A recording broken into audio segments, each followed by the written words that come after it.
Hello everyone and welcome to our YouTube channel. My name is Angelina, and today I'm going to be talking to you all about fake news, the news finds me perception, and general social media use in relation to news.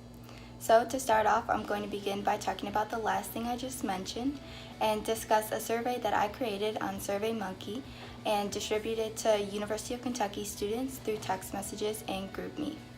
On the survey, 30 out of 32 people said they used social media daily, of which Instagram and Snapchat seem to be the favorites, with around 97% and 94% respectively. Over 90% of those surveyed said they get between a great deal and a moderate amount of news from social media, and only half of them said they get news from other sources. Additionally, when asked if they found news passively or searched actively, respondents said only passively or both. This corresponds to data from a larger survey I found in an article titled News Use Across Social Media Platforms 2016, written by Eliza Shearer and Jeffrey Gottfried from the Pew Research Center. The survey found that approximately 62% of American adults receive news on social media, and Facebook alone is used by 67% of adults in the United States and serves as a news source for 44%. As you can all see, technology is everywhere, and social media specifically has become a daily part of many people's lives.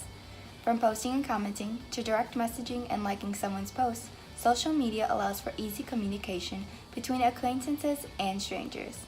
In one article I found, Social Media and Fake News in the 2016 Election, Hunt Elcott and Matthew Genskow defined fake news as news articles that are intentionally and verifiably false and could mislead readers.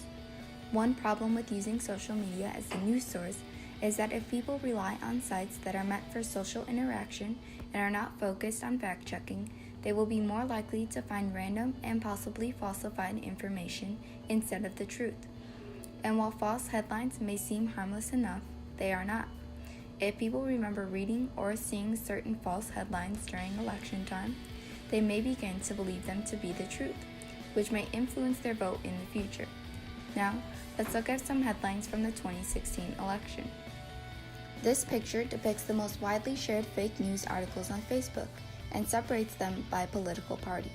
As you can see, pro-Trump and anti-Hillary articles were more widely shared on Facebook, and while some of these titles may make sense if you're scrolling quickly through your timeline, many of them can be dismissed as fake news through a little investigation. Here are some tips I found from an article titled How to Spot Fake News by Eugene Keeley and Lori Robertson from factcheck.org. Always read past the initial headline, verify the source, check other articles to see if the stories are similar, and check the author and date. Additionally, it's important to remember that satire does exist and not everything is meant to be taken seriously. Another problem with news and social media use, as I mentioned earlier in the video, is the news finds me perception.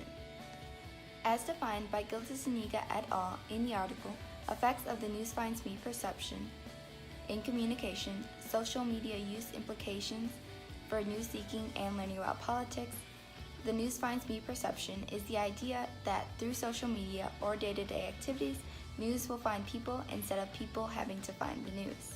Considering that 12 out of 32 people reported only passively finding news on social media, and everyone else reported both passively finding and actively seeking news, many of you can probably relate to this concept. If you're like me, you tend to scroll through your phone and take what I call a study break that can last anywhere from 10 minutes to a few hours, depending on how little I like the assignment. We were on a break! So, while sometimes I read full news articles and look at topics more in depth, I also just casually scroll through and read headlines, tweets, or comments to get my mind off of school and classes. However, passively finding information is not a good way to combat fake news or bias. A solution to the bias and strong opinions found on social media is actively seeking out information from different sides of the political spectrum and from different news sources. Everyone should make their own judgment after viewing all the information before believing the random opinions of others.